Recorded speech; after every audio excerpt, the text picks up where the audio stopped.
Admittedly, I've never been a fan of the American long model cornet as opposed to the British short or shepherd's crook model, but the Holton company has consistently been on the forefront of cornet design. See, for instance, that shepherd's crook Holton from 1912. What a beauty. Holtons in general tend to impress me as far as their cornets go, including the one we're talking about today.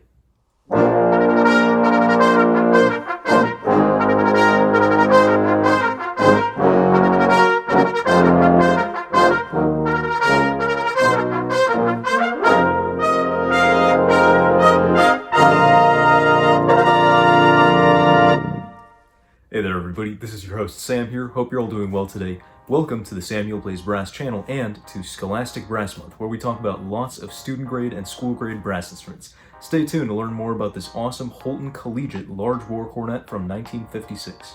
The Holton Collegiate moniker is not quite as recognizable as something like the Olds Ambassador, which is a name that has commanded respect for decades and decades in the brass world, but similarly to the Ambassadors, I would argue that the collegiate trumpets, cornets, etc. embody a really special spot in the sort of grand American lineup of student brass from the mid-20th century. The collegiate cornets are really special horns. There's a lot of collegiate cornets out there, and moreover, there are a lot of different types of collegiate cornets floating around, and that makes it tough to pin down exactly what I was playing on today. Unfortunately, Holton tended not to stamp any model numbers on their instruments, and so that makes it especially hard.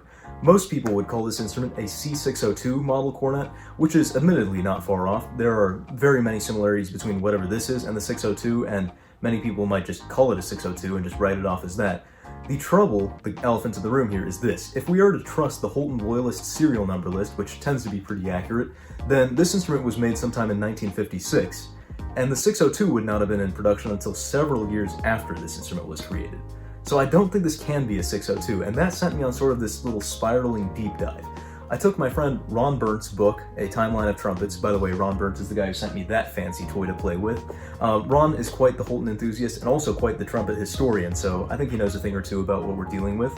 In any case, I cracked open the book and got to page 223, where I found a Collegiate 503 cornet from 1951, which looks fairly similar to what I was playing on today. And then on page 230, I found a 1955 model 504. Now that is probably the single most similar cornet in this book to what I was playing on, and the era lines up very, very nicely. There's only a year of difference between those two, during which I doubt the manufacturing or numbering system changed that much.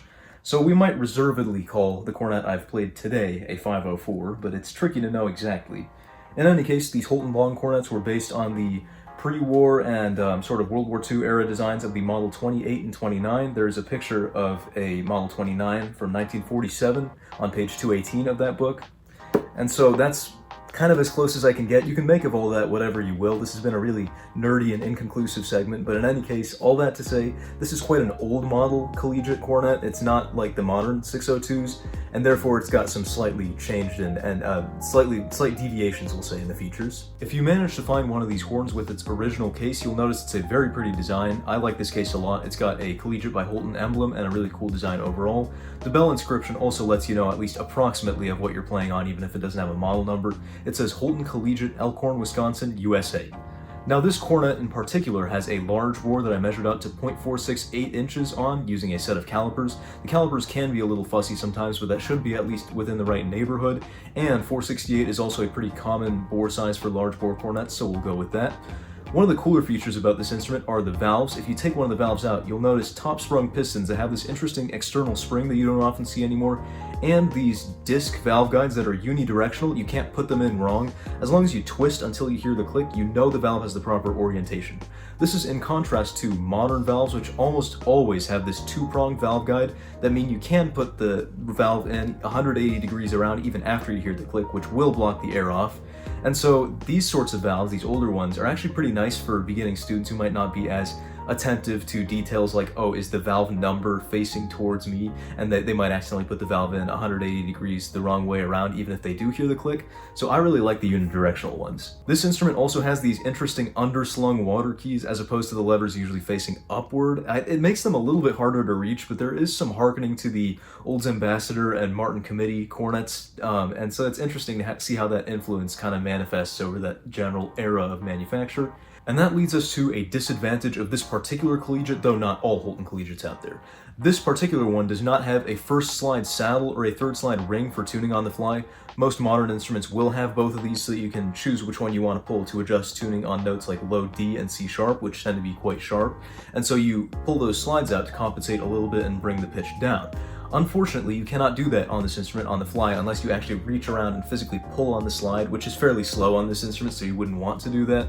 The trouble is, on another topic, that the third slide was purposely made a little bit long on these older cornets that didn't have on-the-fly adjustment, and that is to mitigate the tuning on the low D and C sharp, but that is still a kind of rough compromise because third valve alone tends to be very flat as a result, and that is a fingering combination I do use sometimes, and I would like to be able to use, so I would rather have that ring for adjustable tuning and not have a particularly long third valve slide. I'll now take a break from complaining so I can talk about the playability experience of this cornet from the user side of things.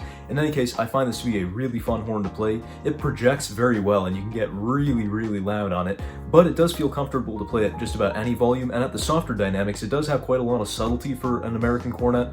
A lot of American cornets just sound kind of fuzzy down there. They don't tend to be able to play as melodically as something like a well-made British cornet, and I would argue that the Collegiate has a little bit more subtlety in its sound than something like an Olds Ambassador, but that's neither here nor there. You can agree or disagree as you please. At any rate, from the audience perspective, the sound is still fairly bright compared to a traditional British cornet sound, but it is darker than some other American models like, I would argue, the Ambassador, and it is a very pleasant sound overall. It's very balanced. It has kind of a wide range of harmonics and overtones in the sound, and while it might not sound any better than any other instrument in the hands of a first-year player, it does sound very nice when in the hands of someone more experienced. I really like how this instrument sounds from a distance.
Now, I myself am fairly dogmatic about cornets and cornet sound and my particular cornet sound and what I seek from a cornet, but in any case, the Holton Collegiate really surprised me in quite a pleasant way. I found that both from my perspective and the camera's perspective, all I had to do was kind of back off the horn, drop some air in, and the sound came out pretty much the way I like it. Again, from both perspectives, player perspective and listener perspective, it felt that way, and I was pretty impressed.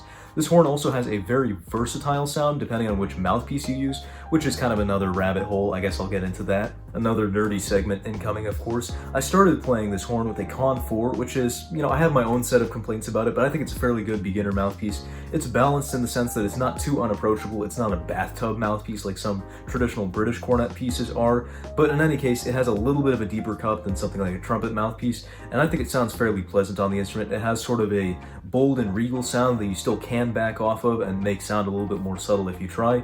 I then played it with an HN White Company 36 mouthpiece, which has quite a deep V cup despite being a fairly narrow diameter mouthpiece, and that really fluffed up the sound and made it have a lot of nuances in it that were really interesting to work with. And then I put in a Vincent Bach Corporation 1C, and you know, C-cup mouthpieces are controversial at best on the cornet, and sometimes actually make the cornet back up on you and not respond well. The thing is, the Holton Collegiate still does respond very well with the C-cup mouthpiece, but the sound is quite bright and ringing and not necessarily applicable to everything. The nice thing is, it's not overly bright or strident with a C-cup, which definitely is the case on certain cornets. The bottom line here is that, depending on your mouthpiece preference and what you choose to plug into the Holton Collegiate, you really can get a surprisingly versatile amount of sounds and genres and styles out of this instrument, which is good. Not a lot of cornets are built that way. I would say that mouthpieces like the Con 4, which I mentioned as a good beginner size, provide the best blend of response and articulation with versatility of sound. Again, it's just a little bit deeper and more V-cup than the typical trumpet cup, and so it makes it fairly approachable, and it blends well with the instrument. It also has probably the best intonation tendencies. The C-cup mouthpieces tend to sound quite bright, even if they do have nice on-the-money response, and meanwhile those deep V-cups like the HN White, while they do have a really, really beautiful sound, it does make it a little bit harder to articulate on the cornet. And so, not only for beginners, but for fairly experienced players, I think on something like the Con 4, you get the best overall blend. You can go from pretty much blending with the trumpet section to playing some really soft and subtle cornet solos with a nice sound, and you don't lose out on too much of the nice intonation or articulation tendencies as a result. And so, despite some of the quirks of the Collegiate line in general, and for instance this one not having on-the-fly intonation adjusters, I've really enjoyed playing on the Collegiate. It's a very fun horn, it's versatile, and it does well pretty much no matter where you stick it, except maybe it doesn't have the looks for the British brass band. That's what the 605 model is for, right? In any case, this is a really fun and versatile horn, and there's just an inalienable charm about old-style cornets, whether it's mid-20th century ones like this one that have a certain density of sound, or the early 20th century ones like this one that have a certain daintiness to them, or even the 19th century ones that are especially dainty, although they tend to be in fairly poor condition. In any case, I love old cornets so much. They're some of my favorite things in the entire brass family to talk about, so I hope you've enjoyed this video as much as I've enjoyed making it. I've certainly really enjoyed my time on the Collegiate model, and I think it easily earns the Sam seal of approval. If you have enjoyed this video and you've learned something from it, consider leaving a like and a comment down below, and consider subscribing to keep up to date with Scholastic Brass Month as we roll out more awesome stuff like this. It's a small gesture with a huge impact on the channel, and like I said, it'll keep you up to date on this stuff. In any case, this has been Sam from Samuel Plays Brass reviewing the Holton Collegiate, ostensibly Model 504 cornet. Hope you've enjoyed, and until next time, we'll see you on the flip side. That was a really bad snap. On the flip side.